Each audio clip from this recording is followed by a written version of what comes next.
Hello everyone, आई hope कि आप अच्छे होंगे और आपके आसपास के लोग भी ठीक ठाक होंगे और आप अपनी पढ़ाई ठीक ढंग से कर रहे होंगे। ठीक है। So today in this segment just we are going to solve question number 12 and question number 12 onwards from exercise 9.1 from NCERT of class 10। जैसा कि मैंने आपको पहले ही बता रखा है कि ये हमने जो ये लेक्चर की सीरीज चला रखी है, इसमें हम लोग एनसीईआरटी सॉल्व कर रहे हैं क्लास 10 की। ठीक है, इसमें हमने क्वेश्चन नंबर 11 तक ऑलरेडी वी हैव सॉल्व। ठीक है, अगर कोई नया बंदा आ गया है तो मैं उसको बताना चाहता हूँ कि दिस इज माय चैनल।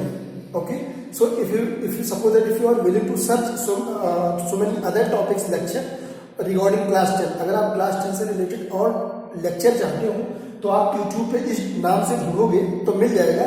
इसके पहले के सारे लेक्चर सीरीज में मिल जाएंगे। ऐसा मैंने इसलिए आपको बोल रहा हूँ कि इससे पहले के जो क्वेश्चन है वो आपको तभी मजेदार ढंग से ये क्वेश्चन तभी समझ में आएगा जब इससे पहले का या तो आपने ऑलरेडी अपने आप से या कहीं और से कर रखा हो। ठीक है, और फिर भी अगर आपने कहीं से नहीं कर रखा है तो स्टिल जो है इस लेक्चर में मैं जो भी छोटी चीजें आएंगी उनको और थोड़ा सा डिटेल में समझाने की कोशिश करूंगा। Still suppose that if you are willing to learn the basic you can follow this channel, you will get huge amount of benefit regarding class 10 mathematics. Okay, तो अभी हम लोग स्टार्ट करते हैं क्वेश्चन नंबर 12। ठीक है, बेसिक जहां पे रिक्वायर्ड होगी मैं जरूरत समझूंगा तो हिट करूंगा, वहां पे बिल्कुल बेसिक समझना है तो इसी सीरीज का आप लेक्चर नंबर 1 फॉलो करो।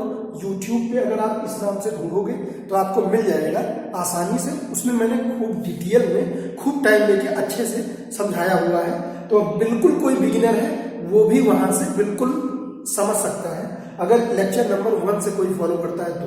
ठीक है, तो ये जो क्वेश्चन नंबर 12 है, the question is talking about from the top of a 7 metre high building. कोई बिल्डिंग है जिसकी हाइट है 7 मीटर। ठीक है, मान लिया कोई बिल्डिंग है, suppose this is the building और इसकी हाइट ऑलरेडी क्या दी हुई है 7 metre. The height of the building is already given how much 7 metre and this is what basically this is building. ये क्या है? बिल्डिंग है। एक्चुअली ये बिल्डिंग है, टावर है, ये सब लिखना या ज्यादा लिखना जरूरी नहीं है, need not to mention always. पर as a kid as a teacher तो मैं समझ जाऊंगा कि कहाँ पे क्या है कहाँ पे क्या है। पर क्योंकि आप बिगिनर हो और बिल्कुल अगर आपको कुछ नहीं आता तो आप सारी इंफॉर्मेशन को अगर आप लिख के चलोगे तो गलती होने के चांस बहुत कम है। ठीक है, आपके कंफ्यूज होने के चांस बहुत कम हो जाएंगे। ठीक है, ताकि आप कहीं पे भी गड़बड़ी मत करो। ठीक है, तो उनके एक एक वर्ड को ध्यान से पढ़ना है, ध्यान से समझना है और उसी इंफॉर्मेशन को यहाँ पे बोर्ड पे राइट डाउन करते चलना है so that you won't get any problem. ठीक है, वो बोल रहा है from the top of a 7 metre high building. ये है बिल्डिंग, तो ऑब्वियसली इसका टॉप क्या होगा? ये हो जाएगा बिल्डिंग का टॉप और ये हो जाएगा बिल्डिंग का बॉटम। मैंने आपको पहले ही बता रखा है, इससे पहले और इससे पहले वाले सारे लेक्चर में nearly I told you that कि कोई भी बिल्डिंग या टावर या कोई भी मोन्यूमेंट्स जहां पे खड़ा होगा वो ऑब्वियसली क्या होगा? ग्राउंड लेवल होगा। क्या होगा? ग्राउंड लेवल होगा। अब हवा में कोई बिल्डिंग या कोई मोन्यूमेंट्स तो स्टेब्लिश नहीं किया जा सकता, तो जरूर वो कहीं ग्राउंड पे कहीं ना कहीं किसी सेटअप के द्वारा खड़ा किया गया होगा या रोका गया होगा। आई होप कि आपको चीजें समझ में आ रही होंगी। तो इसे मैं ग्राउंड बोल देता हूँ। आप इसे सरफेस भी बोल सकते हो या फिर रेफरेंस पॉइंट बोल सकते हो या फिर हॉरिजॉन्टल बोल सकते हो, धरातल। ठीक है, जो भी आपको समझ में आए आप कोई भी एक वर्ड अपने हिसाब से डिसाइड करके बोल सकते हो। This is the building, this is the top of the building. अब बिल्डिंग के टॉप पे कोई बंदा है, अब वहां से ये कुछ बताना चाह रहा है। क्या बोल रहा है? कह रहा है from the top of a 7 metre high building the angle of elevation of the top of a cable tower is 60 and the angle of depression of its foot is 45। अब देखो, अब ये कैसे पता चलेगा जो केबल टावर है वो बिल्डिंग से बड़ा होगा या छोटा होगा? वैसे मैंने इससे पहले वाले लेक्चर में बताया है कि normally 70% of our country is belong to rural areas. वहां पे नॉर्मली बिल्डिंगें इतनी बड़ी नहीं होती, ऑल्दो बिल्डिंगें तो बहुत बड़ी बड़ी होती हैं, 700 इवन मोर देन 700 ऑल्सो जो है possible. But normally if you will observe तो जो टावर होता है वो नॉर्मली हमारे यहाँ नॉर्मली बिल्डिंग 2, 3, 4 या 5 फ्लोर या 6, 7 फ्लोर की होती है, तो नॉर्मली टावर उससे ज्यादा ही होता है। फिर भी अगर टावर छोटा भी होता है पर फिर भी यहाँ पे एक और क्लू है ये पकड़ने का कि बिल्डिंग बड़ा है या टावर बड़ा है। नॉर्मली तो टावर बड़ा ही होता है according to our country. If you will just talk about our country throughout the country. पर ये बोल रहा है, कह रहा है कि जो टावर है, बिल्डिंग के टॉप से कोई देख रहा है टावर को, और एंगल ऑफ एलिवेशन बन रहा है उसके टॉप को देखने पे, और एंगल ऑफ डिप्रेशन बन रहा है उसके फुट को देखने पे। अब मैंने आपको कई बार बताया है कि angle of elevation that is उन्नयन कोण। उन्नयन कोण कब बनेगा? जब देखने वाला ऑब्जर्वर क्या होगा, जैसे observer, suppose you are observer, अगर आप ऑब्जर्वर हो और अगर आप यहाँ पे टॉप पे कोई चीज है, मान लो यहाँ पे ये कोई फ्लैग लगा हुआ है सपोज, अगर आप इसे देख रहे हो तो यहाँ से suppose if you are going to observe the flag, ठीक है, तो ये जो होगा बेसिकली ये क्या है, ये कोई ऊंचे पे आपने कोई चीज लगा रखी है, ठीक है, इसे आप देखोगे तो ये जो होगा, ये लाइन ऑफ साइट और हॉरिजॉन्टल के बीच में जो एंगल बनता है इसे हम क्या बोलते हैं? एंगल ऑफ एलिवेशन, ठीक है। एंगल ऑफ एलिवेशन यानी उन्नयन कोण बोलते हैं। मैंने आपको कई बार बार बता रखा है कि जब आप नीचे से ऊपर कोई चीज देखते हो तो उसे बोलते हैं एंगल ऑफ एलिवेशन। जब आप ऑलरेडी टॉप पे हो और बॉटम पे कोई चीज पड़ी हुई है, कोई ऑब्जेक्ट है या कोई फुटबॉल है या वॉलीबॉल है या कोई ऑब्जेक्ट पड़ा हुआ है किसी सरफेस पे, अगर आप ऑलरेडी आप ऊंचाई पे, ऑब्जर्वर ऊंचाई पे है और ऑब्जेक्ट नीचे पड़ा हुआ है, तो उस समय जो एक इमेजिनरी हॉरिजॉन्टल बनेगा और लाइन ऑफ साइट उसके बीच में जो एंगल बनेगा उसे बोलते हैं angle of depression. I hope कि ये चीजें आपको समझ में आ रही है, ठीक है। तो यहाँ पे वो बोल रहा है कि जो टावर है, टावर के टॉप को जब वो देखता है तब एंगल ऑफ एलिवेशन बनता है। तो यहीं से आपको समझ में आ जाना चाहिए कि एंगल ऑफ एलिवेशन तभी बनेगा जब टावर की ऊंचाई ज्यादा होगी, यानी ऑब्जर्वर नीचे होगा और टावर का उससे ऊंचा जाएगा, तभी क्या होगा? एंगल ऑफ एलिवेशन बन पाएगा। तो लेट अस कंसीडर, ये क्या हो गया हमारा, मान लो ये हो गया हमारा टावर, केबल टावर या जो भी वो बोल रहे हैं, suppose this is our tower, ठीक। ये क्या हो गया हमारा टावर, ये हो गया टावर। अब टावर के टॉप और फुट दोनों को ज्वाइन करते हैं, ठीक।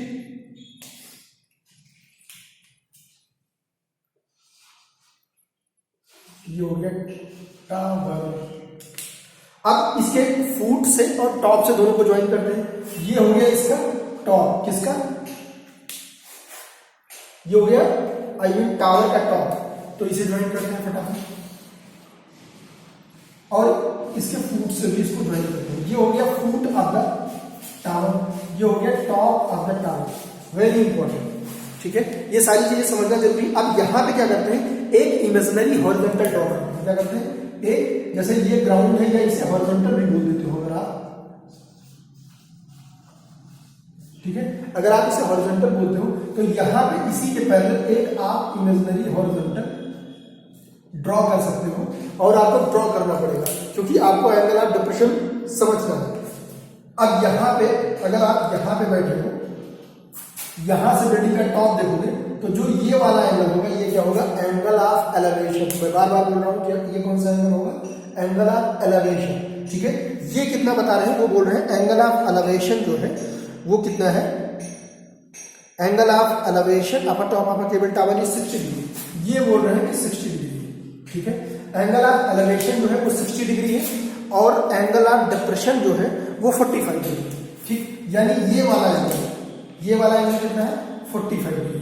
अब देखो यहाँ पे बहुत सारे बच्चे कई बार गड़बड़ करते हैं। मैं एक बार फिर से थोड़ा सा आपको क्विक रिव्यू करवाता हूँ। अगर आपने इससे पहले 9th में पढ़ा होगा पैरेलल लाइन पे ऐसी दो लाइन जिनके बीच की distance should remain always constant. अगर कोई भी दो लाइन है उसको इतना एक्सटेंड करो चाहे जितना खींचते हुए चले जाओ, ठीक है, ऊपर उनके बीच की जो डिस्टेंस है वो कम या ज्यादा ना हो, ऐसी दो लाइन को क्या बोलते हैं? Parallel. Two lines are said to be parallel if the distance between them will remain constant. चाहे आप उनको इनफिनाइट तक ड्रॉ कर दो या खींच दो, ठीक है। तो ऐसे अगर दो लाइन है, ऐसी दो लाइन तो पैरेलल, और पैरेलल होने की कंडीशन मैंने बताई, उसको एक थर्ड लाइन अगर इंटरसेक्ट करेगी तो in this case you are going to get so many angle. उस केस में एक एंगल बनता है, इसे बोलते हैं ऑल्टरनेट एंगल। क्या बोलते हैं? Alternate angle.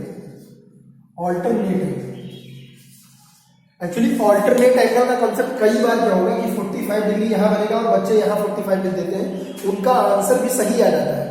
पर अगर आपने बोर्ड में डायग्राम बनाया और डायग्राम में उल्टा सीधा कर दिया तो डायग्राम्स के भी मार्क्स लगेंगे, you won't get full marks, ठीक है। एक्चुअली एंगल ऑफ डिप्रेशन ये है, in the question they have given, they have mentioned this angle, but by the property of parallel lines, when a pair of parallel lines is going to be intersect by a third line is nothing but known as a transversal. When a pair of parallel line is going to intersect by a third line, then you are going to get a huge amount of, I mean so many pair of angle. In that pair of angle, एक जो pair of angle होता है उसे alternate angle बोलते हैं, और alternate angle parallel line के case में इक्वल होते हैं। तो क्योंकि जब दो समानांतर रेखाओं को एक तिर्यक रेखा काटती है तो उस केस में जो अल्टरनेट एंगल यानी एकांतर कोण, जो एकांतर कोण होते हैं वो क्या होते हैं, आपस में बराबर होते हैं। तो ये क्योंकि 45 डिग्री है तो ये भी क्या हो जाएगा बाय डिफॉल्ट 45 हो जाएगा। क्यों? क्योंकि ये लाइन, इस लाइन को और इस लाइन को आपको क्या एज्यूम करके चलना है, पैरेलल। एज्यूम नहीं है, एक्चुअली दोनों हॉरिजॉन्टल है तो पैरेलल ही होंगे, ठीक है, दोनों हॉरिजॉन्टल है तो क्या होंगे, वो पैरेलल ही होंगे, ठीक। तो अब ये 45 है तो ये 45 हो जाएगा। अब हम देखते हैं सारा जो उन्होंने इन्फॉर्मेशन दिया था वो मैंने फॉर्मुलेट कर दिया। अब देखते हैं कि ये पूछ क्या रहे हैं, ठीक है। तो ये हो गया इफ वंस, एक्चुअली ये बोल रहे हैं and the angle of determine the height of the tower, where is tower, basically this is the tower, ये है आपकी टावर। अब समझने वाली बात है, यहां पे देखो बहुत सारे बच्चे गड़बड़ करेंगे, फिगर उल्टा सीधा करोगे, आपका क्वेश्चन नहीं आएगा, आप परेशान हो जाओगे, ठीक है। अब देखो क्या होता है, ये लाइन और ये लाइन भी पैरेलल, आई मीन बिल्डिंग और टॉप भी दोनों पैरेलल, क्योंकि देखो बिल्डिंग भी ऐसे खड़ा होगा और टावर भी ऐसे खड़ा होगा। ऐसा तो है नहीं कि बिल्डिंग ऐसे खड़ा होगा, झुका होगा, और टावर ऐसे खड़ा होगा, दोनों सीधे ही खड़े होंगे, ठीक है। तो उस हिसाब से ये this much height is going to equal with this much height, ये इसकी हाइट के इक्वल होगी, ये पक्का डेट श्योर बात है। तो ये दिस मच डिस्टेंस, ऑल्दो ये पूरी हाइट जो है ये यहां से लेके यहां तक, ये क्या है, टावर है, पर टावर का कुछ हिस्सा हमें पहले से ही ज्ञात है, ऑलरेडी जो है हमने कोई मेहनत नहीं की पर क्वेश्चन में ही दिया था, ओके सॉरी। तो टावर दिस पार्ट, इसे ये ऑटोमेटिक क्या हो जाएगा, 7 मीटर हो जाएगा, क्योंकि ये दोनों लाइन पैरेलल है और ये पैरेलल लाइन भी इंटरसेक्ट कर रही है, तो ये जितना होगा उतना ही ये होगा। हम ज्योमेट्री में नहीं जाने वाले, ये भी 7 मीटर होगा। अब ये इतना पोर्शन टावर का बच रहा है, since you are willing to just know the entire height of the tower, okay, but this much height is known. ये कितना होगा, इसे कुछ भी ले लो, x ले लो, h ले लो, सपोज इसे मैंने x ले लिया, ये x, this x you have to calculate from anywhere. ये x कहीं से आएगा, 7 में आप ऐड कर दोगे, you will get the entire height of the tower, what actually you are willing for, ठीक है। यहां पे अगर आप कुछ नाम देना चाहते हो तो दे दो, जैसे इसे बोल दिया ABCD और इसे बोल दिया E, ठीक है। आप देखो फटाफट करते हैं, क्या कर सकते हैं, एक बार ये जो जितने भी राइट एंगल ट्रायंगल मिले हैं आपको, उसमें जितना इंफॉर्मेशन दिया है उसी के साथ आपको क्या करना है, केमिकल रिएक्शन, उसी से आपका जो अननोन डाटा है वो भी आ जाएगा। देखो फटाफट, ये one right angle is given to you BCD या फिर DBC and another right angle triangle ABE, ठीक है। तो एक बार इसमें बात कर लो, एक बार उसमें बात कर लो, ठीक। Now just suppose that I am going to talk in right angle triangle, in right angle triangle BCD, ठीक है। इसमें अगर मैं बात करूं तो क्या होगा, देखिए फटाफट, तो ये हो जाएगा। अब देखो फिर मैं बार बार बता रहा हूं, in case of trigonometry most of the time we are going to basically in case of height and distance, most of the time you will use tan and cot, okay. Sine और cos की requirement इसलिए नहीं है क्योंकि hypotenuse लगभग या ना के ही बराबर आपको दिया गया होगा, ठीक है। तो जो P और B का रेशियो होगा, मैंने आपको कई बार बताया है कि एक्यूट एंगल की जो सामने वाली साइड होती है उसे आपको क्या कंसीडर करके चलना है, उसे आपको कंसीडर करना है P, परपेंडिकुलर, लंब, ठीक है। तो देखो यहां पे लगाते हैं tan theta, in place of theta what is given to you, 45, tan 45 equal to P by B perpendicular divided by base, in place of perpendicular what is building is given to you and height of the building is given to you, that is how much, 7 meter, and B in place of base nothing but CD, just write down CD as it is, base की जगह पे CD दिया है, उसको मैंने कोई कुछ मान नहीं रखा है, तो CD भी अननोन है, CD को ही ऐसे लिखिए, ठीक है, ये हो गया CD। अब आपको पता है कि tan 45 की वैल्यू कितनी होती है, 1 होती है। tan 45 की वैल्यू कितनी होती है, 1 equal to 7 divide by CD। Do 1 2 cross multiply करो, you will get what, CD equal to 7। ये एक डाटा आ गया। 7 की यूनिट क्या होगी, metre, because already height of the building is given in which unit, metre. तो ये हो गया CD इक्वल टू 7 मीटर। इसे आप घेर दो। अभी हम इसको यूज करेंगे, अभी क्या करेंगे, इसको यूज करेंगे। ठीक है, अब देखो फटाफट, अब यहां पे, ठीक है, अब just I am going to take the right another right angle triangle ABE, ABE। Now in right angle triangle ABE, इसमें देखो, अगर इसमें बात करोगे तो क्या आ जाएगा, देखो tan 60 इसमें है, इसमें भी tan अप्लाई करते हैं, तो क्या हो गया, tan 60 equal to P by B, in place of P is what, X। ठीक है, मैंने आपको बार बार बताया कि एक्यूट एंगल के सामने वाली साइड को क्या लेना है, एज ए परपेंडिकुलर। परपेंडिकुलर और बेस में बहुत सारे बच्चे कंफ्यूज होते हैं। इन place of perpendicular what you have assumed X you have assumed, and in place of base look B and CD is going to be equal. So in place of base you have to write down BE. Base आपका क्या है, BE है, और BE की value CD के बराबर है, और CD आप निकाल दिए ऑलरेडी 7, तो ये हो गया X by 7। tan 60 what is the value of tan 60, आपको tan 30, tan 60, tan 45 आपको अभी तक याद हो गया है, होगा I equal to X divide by 7। अब इसे आप क्रॉस मल्टीप्लाई करो तो क्या हो जाएगा, ये हो जाएगा, इसके नीचे 1 क्लिक करो तो ये हो जाएगा x इक्वल टू 7√3। ये भी डाटा किसमें आएगा बच्चे, मीटर में आएगा। ठीक है, अब ये this is not your final answer, you have to calculate the entire height of the tower. What is entire height of the tower, entire height of the tower x plus 7 means complete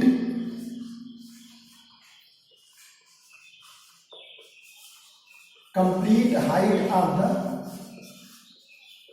tower equal to क्या होगा, आपको पता है AE plus ED, and in place of AE what you have taken, already AE की value को आपने मान रखा था, क्या माना था, देखो पूरा टावर की लंबाई क्या हो जाएगी, AE प्लस ED, और AE को आपने क्या ले रखा था X, और ED कितना है 7, X की वैल्यू आ गई आपको क्या 7√3 और प्लस 7। अब सपोज अगर आप और भी इसमें 3 मारना चाहते हो तो क्या करो, 7 जस्ट डू 1 टेक 7 फ्रॉम, तो ये हो जाएगा √3 और प्लस 1, इसकी यूनिट क्या आ गई, मीटर।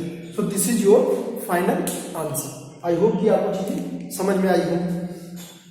ठीक है,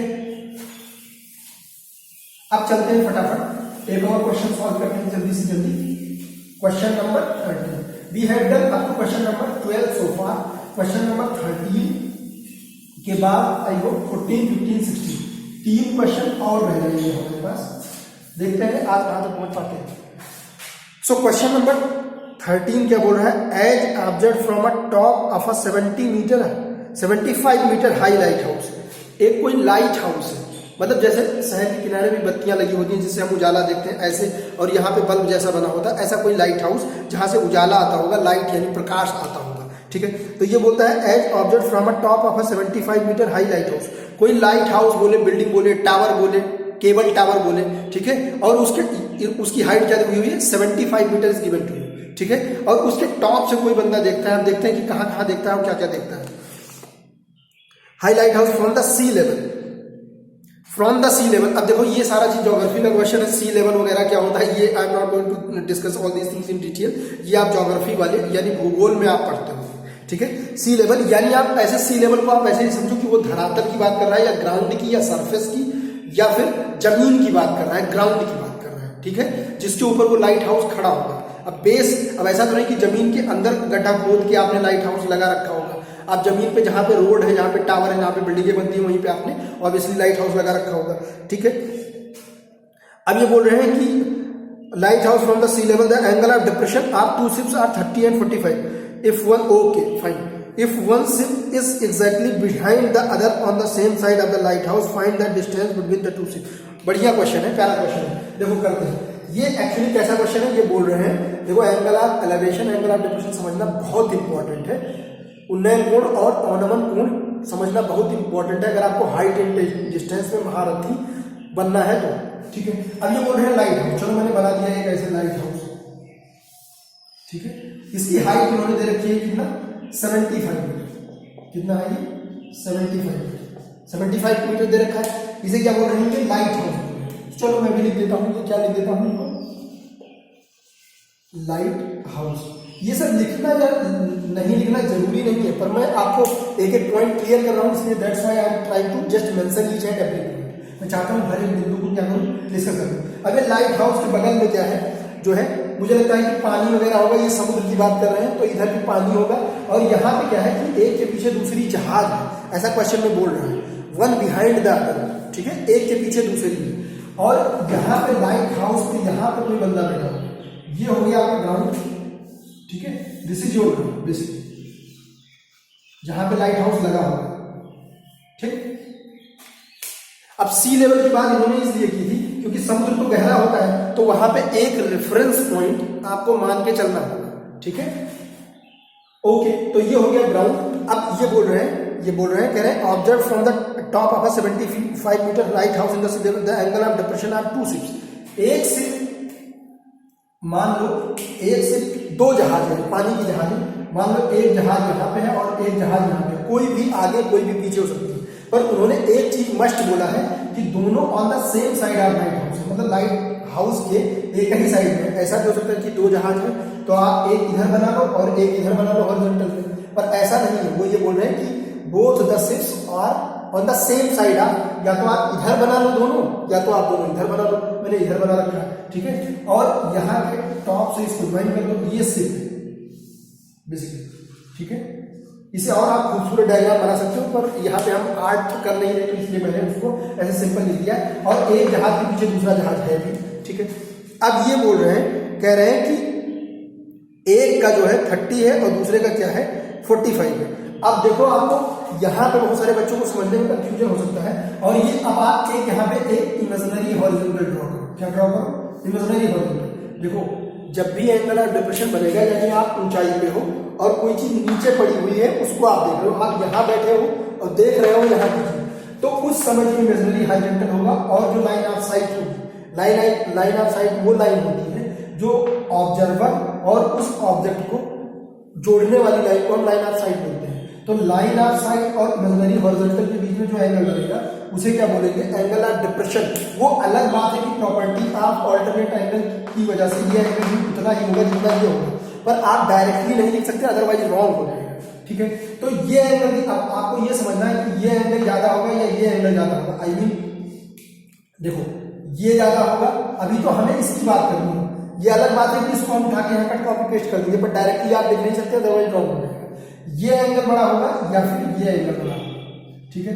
आपको देख के ही लग रहा होगा कि बाद वाला एंगल क्या होगा, बड़ा होगा। और बाद वाला एंगल, जो ये वाला एंगल है, ये किसके इक्वल होगा, ये वाला एंगल, जो ये एंगल है, ये रेड वाला, ये रेड वाले के इक्वल होगा, ठीक है। तो बाद वाला कितना है, बाद वाला बड़ा है, तो बाद वाला हाउ मच, 45 डिग्री। तो दैट इज, ये कितना हो जाएगा, ये हो जाएगा 45 डिग्री। अब देखो, छोटा वाला यानी पहले वाला वो कितना है, ये 30 डिग्री है, तो यानी कि ये जितना है उतना ही ये भी हो जाएगा, ये भी हो जाएगा 30 डिग्री। एक बार डायग्राम बन गया, समझ लो क्वेश्चन हो गया, ठीक है। फटाफट अब आगे सॉल्व करते हैं। देखो, ये 30 डिग्री है, मैं आपको बता रहा हूं बार बार कि ये 30 डिग्री, ये 45 डिग्री हमारे इनडायरेक्टली काम का है, डायरेक्टली काम का हमारे ये है। आप कुछ भी नाम लिखना चाहते हो तो लिखो फटाफट। इसे सपोज बोल दिया ए, इसे बोल दिया बी, इसे बोल दिया सी, इसे बोल दिया डी। अब हमें निकालना क्या है, हमें निकालना है find the distance between the two ship. इस शिप और इस शिप के बीच की, यानी ये distance, this much distance you have to calculate. Suppose that इसे मैंने बोल दिया x, इसे बोल दिया, या x ना भी बोलते तो CD बोलते, CD की वैल्यू निकाल लेते हैं, ठीक है। यही आपको कैलकुलेट करना है, तो ठीक है, प्रोसीड करते हैं। तो अब क्या किया जाए, अब कोई भी राइट एंगल ट्रायंगल ले लो। Suppose that just I am going to take which right angle triangle, just I am going to take in right angle triangle ABC। ABC ले लिया आपने, तो ABC में क्या होगा, देखो फटाफट, ये हो जाएगा tan 45, ठीक है। अब देखो यहाँ पे जरूरत लग रहा है तो मैं यही वाला ट्रीट करूंगा, क्योंकि राइट एंगल ट्रायंगल इधर तो बना नहीं रहा, मैं इधर की ही बात कर रहा हूँ, ठीक। tan 45 equal to what, perpendicular divide by base, perpendicular की वैल्यू कितनी है 75। देखो इस एंगल के सामने वाली साइड जो है वो क्या है, उसी को हम परपेंडिकुलर यानी लंब ट्रीट करेंगे, तो लंब की वैल्यू आ गई 75 और BC is what, BC is nothing but base. अब यहाँ पे क्रॉस मल्टीप्लाई कर लो तो क्या हो जाएगा, tan 45 की वैल्यू 1 equal to 75 divide by BC, so you got indirectly BC equal to you got 75 metre, unit is already given to you. तो ये एक डाटा आ गया। अभी ये जब बड़ा वाला आप राइट एंगल ट्रायंगल लोगे तो उसमें आपकी हेल्प करेगा। BC equal to you got how much, 75 metre. Now just I am going to take another right angle triangle which just I am going to take ABD, I am going to take another right angle triangle. Now just I am going to talk in right angle triangle ABD, ठीक है। छोटे वाले ABC में बात कर चुका, ABC के बारे में मैं बात कर चुका। Just we have discussed about small right angle triangle. Now I am just going to discuss the larger one. Okay, so यहाँ पे भी क्या हो गया, ये tan 30 equal to what, AB divided by BD. AB is what, perpendicular divided by base, perpendicular divided by base, perpendicular AB दिया हुआ, AB की वैल्यू कितनी है, हाउ मच, 75, ठीक है। ये हो गया 75। अब देखो अगर ये 75 है, बेस यहाँ पे BD की वैल्यू जो होगी बच्चे, BD equal to what, how much, BC plus CD। देखो ये समझना बहुत जरूरी है, आपको ये चीजें आई होप की दिखाई दे रही होंगी, ये BC प्लस CD, ठीक है। तो ये BC प्लस CD, अब BC की value indirectly you have calculated so far, so you can use directly this value BC, ये वाली वैल्यू हम यहां से इस पे कॉपी कर देंगे, ये ठीक है। तो ये हो गया। अब देखो यहां से tan 30 की वैल्यू क्या होती है, 1/√3, tan 30 की वैल्यू क्या होती है, 1/√3, 1/√3 equal to 75 divide by, in place of BC की जगह पे हम क्या रखेंगे, 75, already we have calculated the value of BC, और प्लस CD। देखो यही CD की वैल्यू हमने क्या मान रखा है, x। CD की वैल्यू को अगर आप चाहो तो क्या लिख दो, 1/√3 equal to 75 divide by 75 plus x। अब कुछ बचा नहीं है इसमें, केवल मैथमेटिकल कैलकुलेशन है, बस आप क्या करो, क्रॉस मल्टीप्लाई करो और x की वैल्यू आपको A इक्वेशन A कर लो। नहीं सॉल्व कर पाओगे आप, उससे सॉल्व हो जाएगा, क्या करो, क्रॉस मल्टीप्लाई करो, ऐसे क्रॉस मल्टीप्लाई कर लो, यहां से देखो कुछ भी आ जाएगा, जो है क्या करते हैं, क्या आ जाएगा, देखो ये आ जाएगा 75 प्लस x इक्वल टू 75√3, इतना आ गया। आई होप कि आपको दिखाई दे रहा होगा, ठीक है। तो उसके बाद में जस्ट x को इसी साइड में रखो, x इक्वल टू 75√3 माइनस 75, इस वाले 75 को मैंने इधर ट्रांसफर कर दिया। अगर इधर लेके जाओगे तो क्या हो जाएगा, माइनस हो जाएगा, ठीक है, क्योंकि ऑलरेडी वो क्या है, प्लस है। तो x इक्वल टू, नाउ अब आप कुछ नहीं कर सकते, just do one thing, 75 take 75 outside यानी कॉमन, √3 माइनस 1, और इसकी यूनिट क्या आ जाएगी, मीटर। आई होप कि अब आपको ये दिखाई दे रहा होगा, फाइनल आंसर आपका, ठीक। ये हो गया 75 इन ब्रैकेट √3 माइनस 1, ये हो गया आपका आंसर जो उन्होंने पूछा था बेसिकली, कि दोनों के बीच का आंसर, आई मीन दो जो जहाज, दोनों जो शिप हैं, they are just situated one behind the other, एक जहाज दूसरे के पीछे है, एक जहाज यहाँ है, एक जहाज यहाँ है, और इस लाइट हाउस पे यहाँ टॉप पे बंदा पीक पे कोई बैठ के देख रहा है, ठीक है। आपको इतनी बातें समझ में आ रही है, ठीक। तो यहां से मैंने पूछा था कि एक जहाज दूसरे से कितना दूरी पे स्थित है, या एक जहाज दूसरे से कितना पीछे है। अगर कोई बंदा यहाँ पे बैठ के देख रहा है इस जहाज को, और जबकि इतना रिस्पेक्टिवली क्रमशः बन रहा है, तो कितना होगा वो हमने निकाल लिया। आई होप कि इतनी चीजें आपको समझ में आई होंगी और आपकी पढ़ाई भी अच्छी चल रही होगी। आप दम लगा के मेहनत करते रहो, सिचुएशन टफ है, but we are going to just fight together, ठीक है, और पढ़ाई करते रहें। Okay fine, thank you.